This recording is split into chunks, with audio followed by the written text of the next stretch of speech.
خداوند یسوع مسیح کے عظیم بابرکت نام میں آپ سب کو سلام. میں ہوں پاسٹر منور خورشید. پروگرام کلام میں روشنی میں ناظرین آپ کو خوش آمدید کہتے ہیں. خداوند کی شکر گزاری کرتے ہیں گزشتہ تمام پروگرامز کے لیے. آپ کی طرف سے دیے گئے اچھے فیڈ بیک کے لیے ہم سارا جلال خداوند کو دیتے ہیں. ناظرین ہمارا ایمان ہے گزشتہ تمام پروگرامز کے وسیلے سے آپ نے بہت برکت پائی ہے. ابھی بھی آج اس پروگرام کے وسیلے سے بھی خداوند آپ کو یقیناً بلیس کرے گا, برکت دے گا. جن خداوند نے آج ہمیں جوائن کیا ہے مختصر تعارف ان کا آپ کے ساتھ کرواتے چلیں. ہمیں جوائن کیا ہے پاسٹر وسیم یوسف صاحب نے, تھینک یو سو مچ. اور ان کے ساتھ ہمیں جوائن کیا ہے پاسٹر سرور مسیح صاحب نے, تھینک یو سو مچ. ناظرین سے پہلے کہ ہم آج کے متن کی تلاوت کریں میں ریکویسٹ کروں گا پاسٹر سرور مسیح صاحب سے پلیز دعا میں رہنمائی کریں.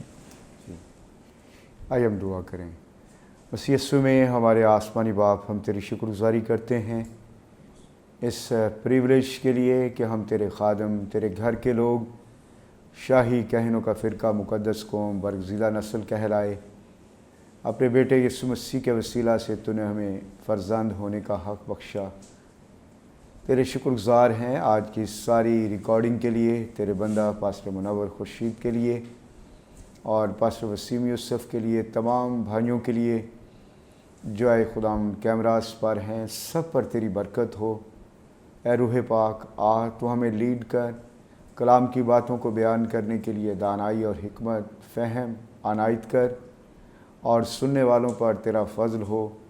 اور بخش دے کہ ناظرین آج کلام کے وسیلہ سے تیری حضوری سے یسوع کے نام سے برکت پائیں اور تیرے جلال میں, تیری حضوری میں, تیری بادشاہی میں مزید آگے بڑھیں. تیرا شکر ہو یسوع مسیح کے نام میں, آمین. تھینک یو سو مچ. ناظرین کلام مقدس میں سے اپنی رہنمائی کے لیے آج ہم تلاوت کریں گے نئے عہد نامے میں سے مقدس یوحنا رسول کی معرفت لکھی گئی انجیل, اس کا 16واں باب 2 آیت سے لے کر 9 آیت تک. خداوند کے زندگی بخش پاک کلام میں یہ مرکوم ہے. لوگ تم کو عبادت خانوں سے خارج کر دیں گے, بلکہ وہ وقت آتا ہے کہ جو کوئی تم کو قتل کرے گا وہ گمان کرے گا کہ میں خدا کی خدمت کرتا ہوں. اور وہ اس لیے یہ کریں گے کہ انہوں نے نہ باپ کو جانا نہ مجھے. لیکن میں نے یہ باتیں اس لیے تم سے کہیں جب ان کا وقت آئے تو تم کو یاد آ جائے کہ میں نے تم سے کہہ دیا تھا. اور میں نے شروع میں تم سے یہ باتیں اس لیے نہ کہیں کہ میں تمہارے ساتھ تھا, مگر اب میں اپنے بھیجنے والے کے پاس جاتا ہوں اور تم میں سے کوئی مجھ سے نہیں پوچھتا کہ تو کہاں جاتا ہے, بلکہ اس لیے کہ میں نے یہ باتیں تم سے کہیں تمہارا دل غم سے بھر گیا. لیکن میں تم سے سچ کہتا ہوں کہ میرا جانا تمہارے لیے فائدہ مند ہے, کیونکہ اگر میں نہ جاؤں تو وہ مددگار تمہارے پاس نہ آئے گا, لیکن اگر جاؤں گا تو اسے تمہارے پاس بھیج دوں گا. اور وہ آ کر دنیا کو گناہ اور راستہ بازی اور عدالت کے بارے میں قصوروار ٹھہرائے گا. گناہ کے بارے میں اس لیے کہ وہ مجھ پر ایمان نہیں لاتے. کلام مقدس کے پڑھے سمجھانے پہ خدا ان کی برکت ہو, آمین. ناظرین کلام مقدس کا یہ حصہ جو بھی ہمارے سامنے تلاوت کیا گیا ہے, آج چونکہ ہم اس تعلق سے سیکھیں گے, جانیں گے, اور یقیناً خدا ان کے خدام ہماری رہنمائی کریں گے, مدد کریں گے تاکہ ہم اس سارے حصے کو سمجھ سکیں, اور خاص طور پہ خداوند یسوع مسیح جو روح القدس کے تعلق سے بیان کر رہے ہیں اس کی امپورٹنس, سگنیفیکنس کے تعلق سے بھی جان سکیں کہ روح القدس کا ہماری زندگیوں میں ہونا اور خداوند یسوع مسیح کی کے آسمان پر چلے جانے کے بعد اس دنیا میں ہونا کتنا اہم اور ضروری ہے. سو گفتگو کا آغاز آج ہم پاسٹر وسیم یوسف صاحب سے کریں گے. جی پاسٹر صاحب آپ ہماری رہنمائی فرمائیں. یہاں پر عبادت خانوں کا ذکر کیا گیا ہے. اس سے پہلے کہ ہم عبادت خانوں کے اس کانٹیکسٹ کو جانیں جو خداوند یسوع مسیح نے بیان کیا ہے, سب سے پہلے تو ہم جاننا چاہتے ہیں کہ یہ عبادت خانے اور ہیکل میں کیا فرق ہے, کیونکہ ہم بہت سارے مقامات پہ ہیکل کا تذکرہ دیکھتے ہیں, پھر اناجیل ہی میں بہت ساری جگہوں پہ عبادت خانوں کا تذکرہ ہے, تو کیا فرق کیا ہے؟ جی تھینک یو سو مچ بھائی صاحب. اور اس سوال کے لیے کہ عبادت خانہ اور ہیکل میں کیا فرق ہے, تو اگر ہم عبادت خانہ کی بات کریں تو ایک میرے مائنڈ میں ایک کہاوت آئی کہ ضرورت ایجاد کی ماں ہے. تو عبادت خانے جو ہیں ضرورت کے تحت جو ہے نئے عہد نامہ میں اور پرانے عہد نامہ میں بھی ہمیں ملتے ہیں. تو اگر عبادت خانہ کے لفظ پر غور کیا جائے تو انگلش میں اسے سینیگوگ اور اصل زبان میں سیناگوگے کہتے ہیں, اور اس کا مطلب ہے مجمع کا گھر یا پلیس آف گیدرنگ جہاں پر اکٹھا ہوا جائے. اور ایک اور لفظ بھی اس کے لیے استعمال کیا گیا جو ہے شول, اور اس سے ہم نے ایک لفظ حاصل کیا اسکول, یعنی اے پلیس آف لرننگ جہاں پر بیٹھ کر سیکھا جائے. تو عبادت خانے بنانے کا مطلب یا تعمیر کرنے کا مقصد یہ تھا کہ یہودی اکٹھے ہو کر خداوند کی عبادت کریں, اور دوسرا اس میں یہ تھا کہ یہودی وہاں پر بیٹھ کر شریعت کو پڑھیں, احکامات کو سیکھیں, اور ان کی کمیونٹی سینٹر کے طور پر بھی یہ عبادت خانے جو ہیں وہ نظر آتے ہیں کہ اس طرح سے ہوئے. اور اگر ہم ماڈرن ڈیز میں عبادت خانوں پر غور کریں تو میں اس پہ سرچ کر رہا تھا کہ ان کی ایک پراپر ترتیب اور ایک سٹرکچر ہمیں نظر آتا ہے. مختلف عبادت خانوں میں اگر دنیا کے ممالک میں اب ہیں, جیسا کہ امریکہ میں اور یورپ میں کئی ممالک میں, تو ان میں ایک سٹرکچر جو ہے وہ نظر آتا ہے کہ عبادت خانوں میں ایک پلیس, جیسے ہم چرچز میں سٹنگ ارینجمنٹ کرتے ہیں عورتوں اور مردوں کے لیے علیحدہ علیحدہ, اسی طرح سے عبادت خانوں میں بھی سٹنگ ارینجمنٹ نظر آتی ہے, ڈائس نظر آتا ہے, اور ایک باکس نظر آتا ہے جس میں جو شریعت کی کتاب رکھی گئی اور جس کی جو ربی ہے وہ تلاوت کرتا ہے. اور ربی کے ساتھ جیسے آج کل ہم چرچز میں ہوسٹ ایک ہوتا ہے ہمارا, ساری میٹنگ کو لیڈ کرتا ہے, اسی طرح سے عبادت خانوں بھی ماڈرن ڈیز میں خزان ایک لفظ استعمال کرتے ہیں اس کے لیے, ہوسٹ کے لیے, وہ ساری عبادت کی ترتیب کو لے کر چلتا ہے. تو اس طرح سے عبادت خانے جو ہیں a place of community centre, gathering, learning place, اور مل کر وہاں پر سیکھا جاتا تھا. اور نئے عہد نامہ میں بار بار اس کا جو اعمال میں بھی ذکر ملتا ہے, اور اس کے بعد ہمیں اناجیل میں بھی اس کا ذکر ملتا ہے. جو عبادت خانے ہیں وہ ہیکل سے مختلف ہیں. ہیکل جو ہے it's a big place of worship, جس کا ذکر ہمیں سلیمان بادشاہ کے دور میں ملتا ہے, جب اس نے پہلی ہیکل جو ہے وہ 966-67 میں شروع کی, اور تقریباً 7 سالوں میں یہ ہیکل جو ہے وہ تعمیر ہوئی. تو اس طرح سے جو ہیکل ہے وہ عبادت خانوں سے مختلف ہے, چونکہ یہ ایک ہی جگہ تھی, ایک ہی پلیس تھی, ایک ہی بڑی ہیکل تھی, اس لیے مختلف لوگوں کا مختلف علاقوں سے, دور دراز علاقوں سے وہاں پر آنا جو ہے وہ مشکل تھا. ضرورت کے تحت یہودیوں نے جب وہ مختلف جگہوں پر رہتے تھے تو اس طرح سے چھوٹے چھوٹے عبادت خانے بنائے تھے تاکہ وہاں پر وہ عبادت کر کیا سکیں. یہ جو ساری ذمہ داریاں ہیکل میں سر انجام دی جا سکتی تھی, جیسے قربانیاں جی اور دیگر ریچولز جو ہیں وہ کہانت کی جو خدمت ہے, کیا یہ ساری خدمتیں بھی عبادت خانوں میں ہو سکتی ہیں, یا صرف یہ اسپیسیفک ہیکل میں ہی کام ہوتا تھا؟ جی, اس کے لیے اگر ہم دیکھیں تو زیادہ تر ہمیں شواہد یہی ملتے ہیں کہ جو لوگ قربانی کرتے تھے وہ اپنی قربانی یا پیسے اکٹھے کر کے مختلف علاقوں سے سفر کرتے اور ہیکل میں آ کر قربانی کرتے. عبادت خانے خاص طور پر دعا کے لیے, کلام پڑھنے کے لیے, شریعت کی تلاوت کرنے کے لیے, گیدرنگ کے لیے استعمال ہوتے تھے. جو ہیکل میں قربانیاں ہوتی تھیں وہ خاص طور پر ہیکل کے لیے مخصوص تھیں, اور وہاں پر ہی لوگ مختلف علاقوں سے آ کر قربانی کرتے تھے, اور وہاں پر آ کر ایک بڑا مجمع, جیسے سال میں 3 یہودی عیدیں جن میں لازماً ہر یہودی جو ہے وہاں پر نوجوان خاص طور پر جاتے اور ہیکل کی زیارت اور ہیکل میں جا کر قربانیاں پیش کی جاتی تھیں. تھینک یو سو مچ. بڑی خوبصورت بابرکت باتیں جو خدا ان کے خادم نے ہمارے ساتھ شیئر کی ہیں, کیونکہ بہت سارے لوگ جو ہیں وہ اس وجہ سے کنفیوز بھی رہتے ہیں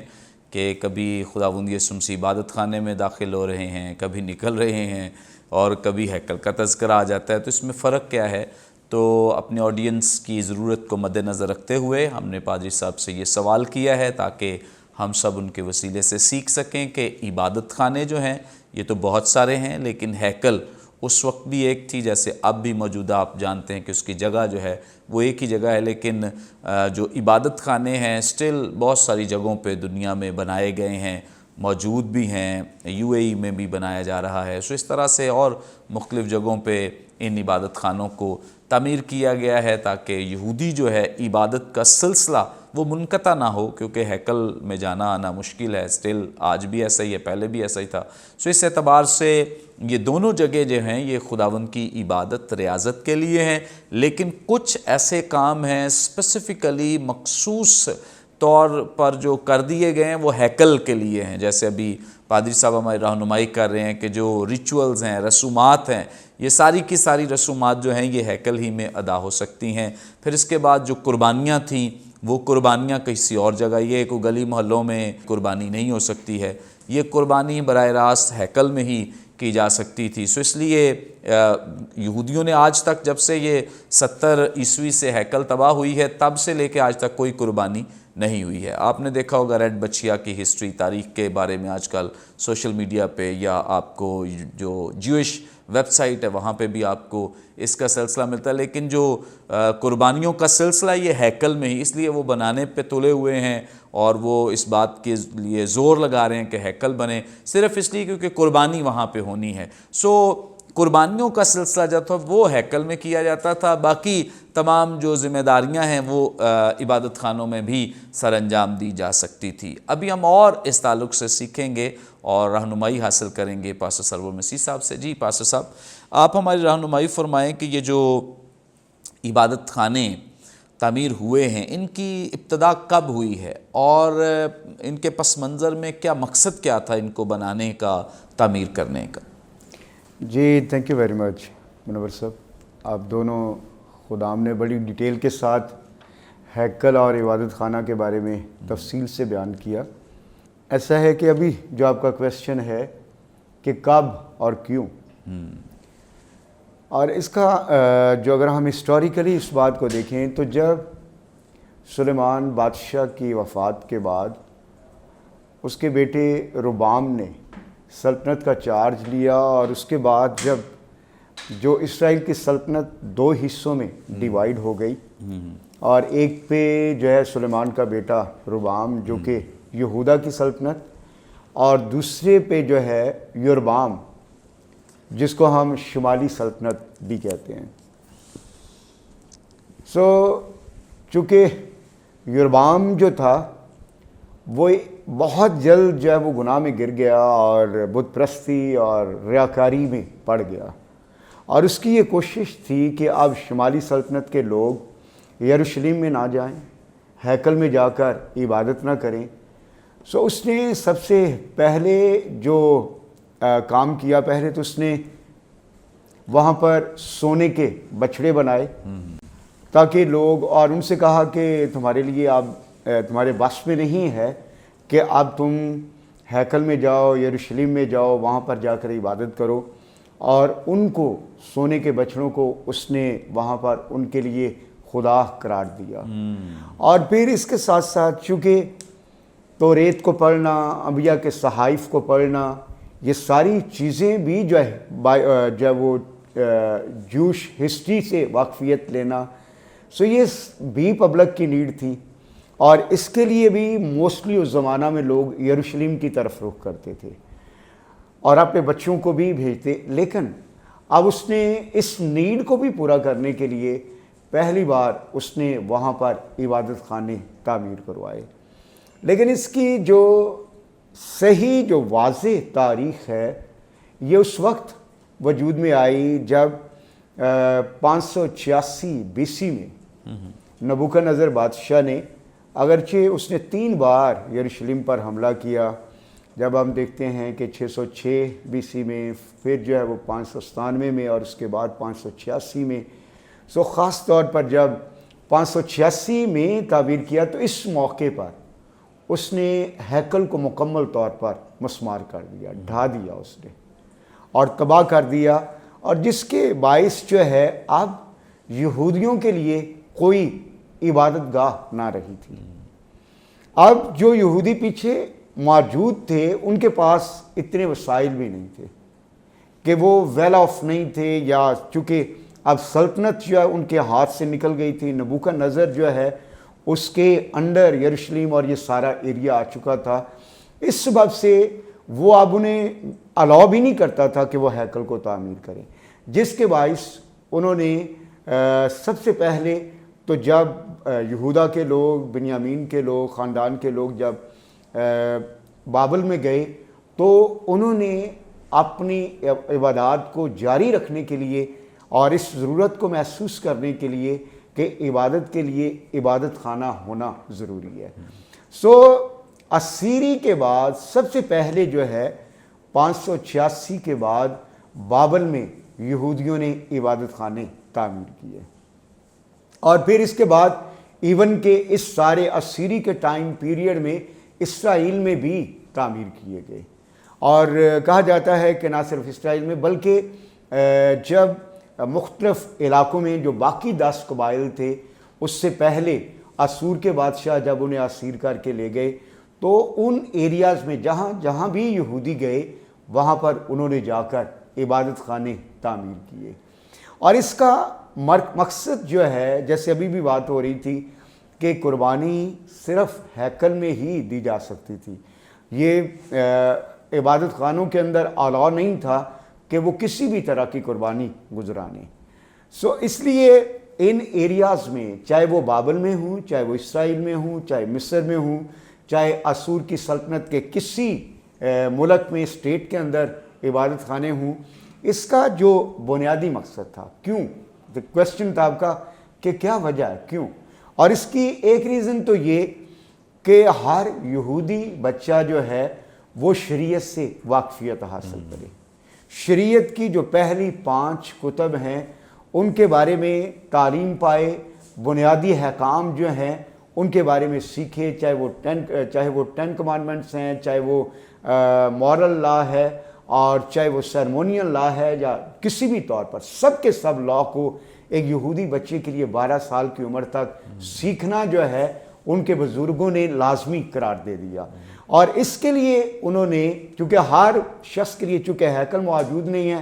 اور اسرائیل کے دور دراز کے ممالک سے اور بابل سے بھی واپس آ کر یروشلم میں تعلیم حاصل کرنا بچوں کے لیے مشکل ہو گیا، اس لیے انہوں نے سب سے پہلے اپنی نسلوں کی فکر کی کہ اپنی نسلوں کو تعلیم سے بے بہرا نہ رکھا جائے، انہیں اس سے ناواقف نہ رکھا جائے، بلکہ جو